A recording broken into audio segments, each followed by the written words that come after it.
frescura. Porra.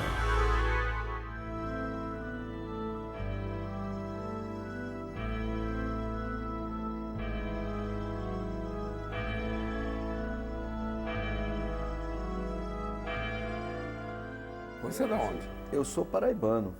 E eu fui me descobrir, é engraçado, eu fui me descobrir mais paraibano depois que eu saí da Paraíba. Eu comecei a enxergar melhor as coisas. Você realiza filmes também, né? Sim. Nos últimos anos eu comecei a dirigir também. Uma vez eu vi uma discussão envolvendo alguns fotógrafos sobre a cor do Nordeste.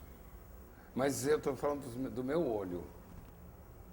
Eu fui fazer qualquer coisa em Porto Alegre, eu estava em São Paulo, fui a Porto Alegre de ônibus, voltei de ônibus, cheguei no Rio pegamos uma Kombi e fomos subindo. Tem um momento que muda. Muda, é. E aí fica homogêneo. Eu acho essa coisa, tem um certo tabu, essa coisa da luz do Nordeste, né? Da cor? É, da cor. A luz é aquela luz estourada. Eu estou falando do filme Explosivos. Porque a seca era um personagem. Tudo aconteceu por causa da seca. Inclusive foi uma adaptação, parece que tinham feito, que eram uns lobos lá nas estepes russas, que depois eles fizeram como se fossem os retirantes. Até ficou melhor, né? Miguel Torres.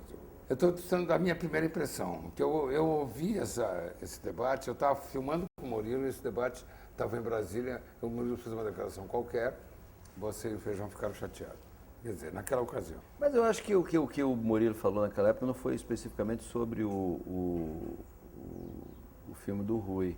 Ele falou de uma maneira geral que a fotografia do Nordeste, os filmes feitos no Nordeste não tinham uma fotografia boa e tal.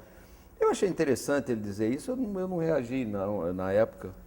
E eu achei... Mas naquele pórtico do hotel, assim, depois... eu achei interessante ele dizer isso, porque eu fiquei muito curioso de ver o resultado do trabalho dele. Eu fiquei curioso quando eu vi a discussão. Quer dizer, o resultado do trabalho dele é excelente. É excelente.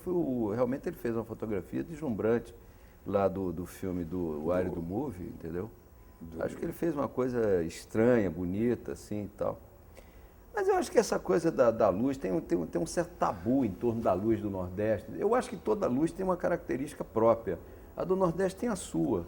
Então, acho tem algumas diferenças. Por exemplo, uma vez eu fui a Bagé fazer locação para um filme que nós não realizamos, com Luiz Fernando Carvalho. E eu fui na região de Bagé, no Rio Grande do Sul, e eu falei para o produtor que queria fazer o filme, eu falei, olha, esse filme eu faço sem cobrar cachê, só por causa dessa luz. Porque eu me lembro que era uma luz que vinha assim, 45 graus, que se derramava sobre os objetos a 45 graus. Todos os objetos ficavam com volume. Se você corta daí para a luz do... Não, dependendo da estação lá, eu sou de lá. Eu sou de Alegrete, que é por ali. Que é por ali. Tem uma coisa, o verão é muito quente, o inverno é muito frio, exatamente porque é subtropical. Então, o ângulo de inclinação do Sol com relação à Terra é muito maior. Né? No verão, os dias, Porto Alegre, por exemplo, é uma cidade que fica insuportável. A fronteira, Alegrete... Mas Porto Alegre já tem uma luz diferente dessa região, né? Não, eu sou do Alegrete, que é lá perto de Bagé. Quer dizer, Bagé é mais para o lado do Uruguai. Eu sou mais para o extremo oeste, sudoeste. Mas, assim, com relação ao trópico, está na mesma situação. Então, eu me lembro que tinha dias assim que às 4 da manhã começava a amanhecer no verão. E às 10 da noite ainda era dia. Né? Quer dizer, a inclinação do Sol é muito maior. Mas eu acho que essa coisa que eu estava falando... Agora, a cor do lugar, isso aí que eu acho que estava em discussão, a cor. O sertão não tem cor, o sertão é cinza, é marrom. Verde, né? A diferença dessa força da luz nordestina que virou um tabu, uma coisa que todo mundo fala dela, na verdade a diferença é essa, que o sol no Nordeste, no sertão, ele não declina, ele não faz 45 graus, ele já nasce a pino quase, ele é uma luz zenital. A luz zenital é cruel em qualquer lugar, porque ela é ruim para fotografar. Mas se você Pô, se você for... Quando eu filmei uma vez no Texas, no deserto da Califórnia também, por exemplo,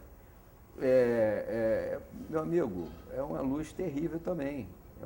Você não consegue abrir os olhos também. É dilacerante, ela é inclemente. Agora, a cor do Nordeste, quer dizer, a cor do sertão, tem um momento do sertão, a maior parte do tempo do sertão, que ele fica marrom, marrom e cinza, não tem cor. A vegetação, quando cai a folha verde do mandacaru, enfim, fica tudo, só fica ele de verde. O resto é tudo cinza. Então, o chão é cinza e a vegetação sem folha, queimada, fica marrom. Então, a cor está na pele do sertanejo, nas nuances da pele do sertanejo, curtida do sol. Aí é que está a cor. O que você está achando do cinema brasileiro nesse momento? Eu acho que o filme do Daniel é como o filme como o Breno Silveira. Eu acho que esse filme tem uma importância extraordinária, porque esse é o maior formador de público que existe. Além de ter uma divulgação natural do cinema brasileiro, tirando essa coisa de que ninguém vai ver o cinema brasileiro, vê sim. Quando o filme é bom, vê. Evidentemente que vê. Agora, o filme do Daniel tem eu estava pensando aqui ontem, uns dias atrás, eu estava pensando o seguinte: as pessoas já estão indo ao filme do Daniel porque virou sucesso. Já não é mais o filme, é o sucesso do filme. Eu acho que isso aí foi, inclusive, a divulgação carcou bastante em cima disso. Você já vai para ver o que está sendo visto. Né? Já que está todo mundo vendo, eu também quero ver. Então você vai pelo... Isso é que é o sucesso, né? É o prodossumo, segundo Décio Pinatari. Eu acho muito salutar, acho muito legal que isso puxa, né? Outro dia eu vi alguém, acho que foi o Gustavo Dal, dizendo que o Daniel filmava na televisão como se fosse cinema, e faz cinema como se fosse televisão. Eu acho que não. Eu acho que o Daniel fazia televisão como televisão e faz cinema como cinema. Isso é que eu acho interessante, entende? É um pouco como o Luiz Fernando. E não, o Luiz Fernando, quando faz televisão, parece que está fazendo um filme. Eu acho que não. Eu acho que os dois fizeram, cada um à sua maneira, e fazem televisão bem. A televisão como tem que ser, como deve ser. Essas coisas, assim, eu sempre fico meio boiando, entende?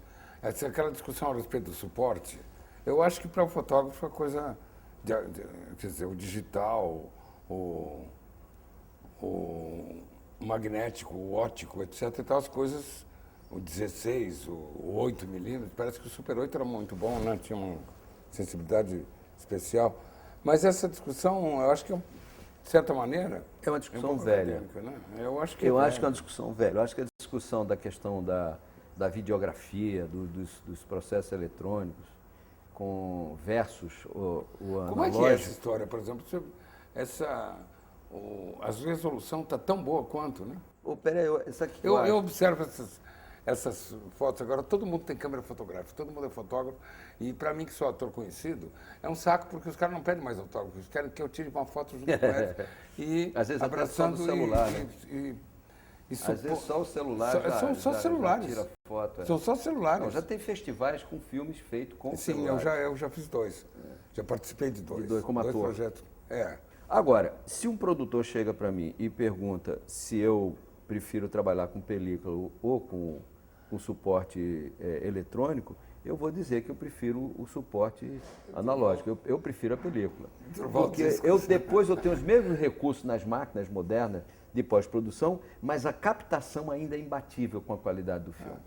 A captação do filme é imbatível. Isso não tem... Ainda não chegamos tão próximo assim. Ainda estamos um pouco distante, no sentido da gestalt da imagem, como essa imagem se dá, se forma, se compõe. Né? O cinema tem uma coisa meio digamos, é como se fosse uma pérola, né? É aperolada a imagem, enquanto que a imagem de suporte eletrônico ela é sempre videográfica, ela é sempre vitrificada. É como se tivesse um látex na imagem, entende? É como se tivesse um látex na imagem, assim. Eu estou entendendo. Entende? Enquanto que o cinema tem umas nuances que é da natureza, porque também não pode comparar. Eu não posso comparar uma xilogravura com uma gravura feita em metal. Você não pode comparar suportes, né? Você tem que entender o suporte na sua plenitude, cada um na sua. Quer dizer, quando eu trabalho com a câmera de vídeo, eu tenho que tirar da câmera de vídeo o máximo de possibilidades que aquela câmera tecnicamente me oferece. Aliás, as câmeras de vídeo oferecem tanta possibilidade que muitas vezes o fotógrafo não usa nem um centésimo da capacidade que ela tem de fazer. É que nem certos celulares que a gente ganha da... Que usa para discar o amigo. Dos recursos. 10%, usa muito menos os recursos que aquilo nos possibilita. Eu, pelo menos, o meu computador eu uso como uma máquina de escrever sofisticada. Vem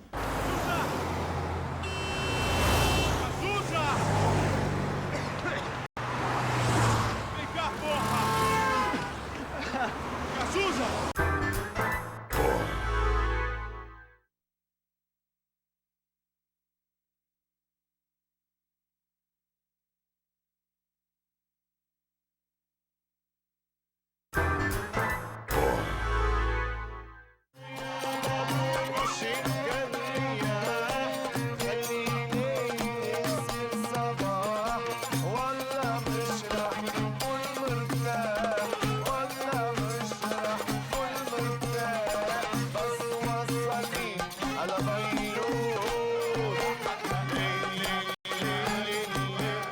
Eu tenho saudade do preto e branco da Nikon F, entende? Mas as coisas vão se perdendo, foda-se também, né? Não sei pra ti, não. Eu não vejo muito. Eu acho assim, o cinema nasceu de uma curiosidade científica. O cinema nasceu nova tecnologia. O cinema nasceu preto e branco e só adquiriu cor depois. O cinema nasceu com os movimentos alterados, porque não se sabia ainda como fazer com a velocidade da câmera. O cinema nasceu preto e branco, ficou colorido. O cinema nasceu sem som, ficou sonoro anos depois. O cinema, depois foi cinemascope, depois foi tecniscope. O cinema não vai ficar nessa questão do digital, o cinema vai continuar. As invenções, enquanto a gente está conversando aqui, tem um japonesinho em Tóquio inventando um chip que vai mudar de novo a imagem, que vai dar uma nova informação à imagem. E quanto mais isso acontecer, melhor. Eu acho meio bizantino essa discussão, porque as novas tecnologias são... O cinema é nova tecnologia constantemente. E essas coisas... O que é importante é o que está na frente da câmera. Eu acho que eu fiquei um pouco nostálgico com relação a isso. A gente fica nostálgico, mas o seguinte, meu amigo, o importante é o Péréio na frente de uma câmera dizendo um texto. Mas você viu agora, por exemplo, Aliás, isso é uma coisa que o cinema você devia ter um contrato com o cinema brasileiro, com essa instituição chamada Cinema Brasileiro, onde você devia fazer um filme todo ano, para a gente ouvir você falar os diálogos da forma com que você inventou de falar os diálogos, dentro de cada personagem. É uma coisa extraordinária. Você é uma espécie você é uma espécie de história do Brasil. Você não é um cara da história do cinema brasileiro, entende? Então, para mim, não importa se o Péréio está com o suporte X ou Y. O importante é o diálogo. O importante é o que está na frente da câmera. Eu acho até que esse negócio pode ser uma linguagem. Nós, fotógrafos, é que tem que dar um jeito de fazer a melhor maneira, a melhor imagem do Péréio dizendo um texto. Entende? Isso é que é importante. Isso é que o fotógrafo tem que se virar. Bota um contraluz, não bota um contraluz. Eu conto com vocês. Leva contra a janela, não leva contra a janela. A gente tem que usar, porque essas camerinhas, essas coisas novas que surgiram e que a gente está acompanhando a gente e a gente acompanhando elas também, o que acontece é que deu uma velocidade à veiculação, provocou surgir novos talentos, pessoas fazendo documentário em tudo que é lugar. Né? Fácil. Essa banalizou um pouco, mas essa democratização... Bicho, banalizar eu acho bom. Pelo seguinte, Walter, porra, tanta gente que usava o pretexto de não ter acesso aos meios de realizar, que ficava sonhando e tal. Agora, bicho, tu pode gravar um CD de música na cozinha da sua casa, sem nenhum tratamento. Isso dá qualidade. Quer dizer, aquele menino que tem talento, etc e tal, ele pode já fazer um demo, uma coisa assim, caseira, com uma resolução que já tem um certo nível. Claro, depois o cara, os clássicos não, os clássicos então bota uma grana em cima, capricha em tudo e tal. Mas eu acho que a banalização dos recursos, dos meios do material sensível, do equipamento, etc. Então, a banalização... Provocou uma banalização, né? Não, eu acho que também deu o seguinte, deu chance a muita gente. Claro. Que jamais teria chance. Claro. Talentos que surgem aí. Você pega a internet, por exemplo, você vê as coisas espontâneas que veiculam no YouTube, etc., que são fantásticas, são do caralho. Mas o que eu estava querendo, eu tenho a impressão já, que essas coisas todas podem se transformar também em linguagem, por exemplo. Uma quebra, eu me lembro que uma das coisas que nego mais tomava conta do cinema brasileiro era a tal da continuidade, que começou com um negócio que era script girl. Tem aquela trepadinha na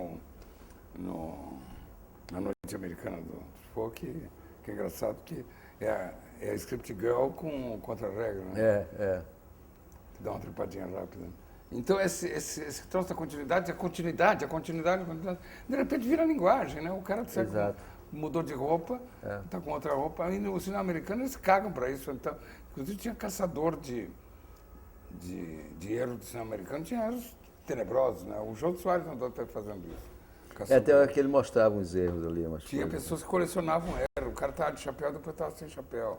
Agora, o espectador comum, eu tenho a impressão que ele não registra muito isso, né? Quando o erro é grosseiro, aí você realmente dá bandeira. Walter, mas tem coisa que você não... Pode ser usado como se fosse linguagem. Quando você trabalha com a câmera só, por exemplo, os racóis, os movimentos dos atores, nos racóis, a posição da mão, é um inferno, é muito difícil você manter. Tem que usar a habilidade da montagem para muitas vezes resolver um probleminha ali. Mas eu acho que você tem razão, quer dizer, isso vai trazendo essas novas possibilidades de captação de imagem, os suportes novos e tal, vai trazendo outras possibilidades de linguagem. Eu quero dizer que essa obediência a certos cânones, por exemplo, uma das coisas que mais se obedeceu, por mais que o cinema evoluiu, por exemplo, não se dava close. Cada plano não podia passar de uma certa metragem. De repente, o plano de sequência ficou uma... Exatamente. Né? O plano de sequência é uma coisa que existe sozinho. Tem um Gramado que você tem um prêmio Panda para um plano, né?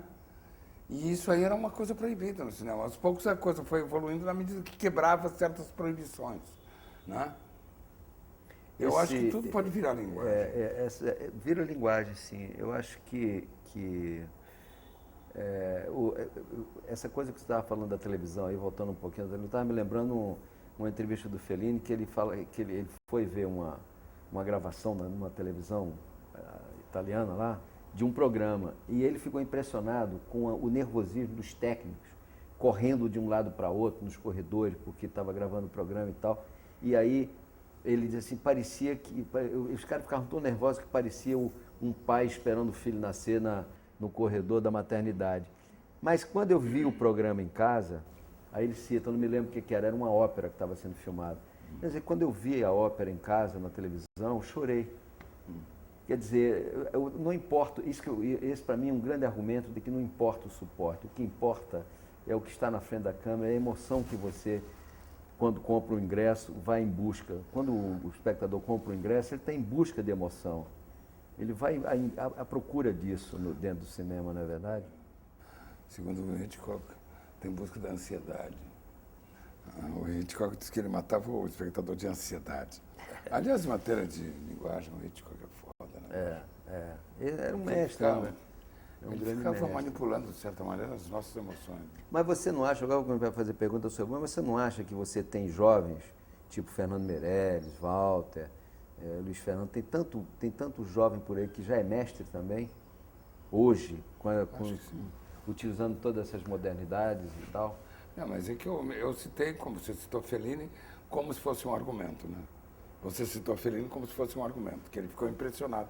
Quer dizer, você transportou o universo interior do Fellini como se fosse uma lei. Né? Quer dizer, ele ficou impressionado, viu que as pessoas estão nervosas, depois quando ele viu a ópera, ele chorou.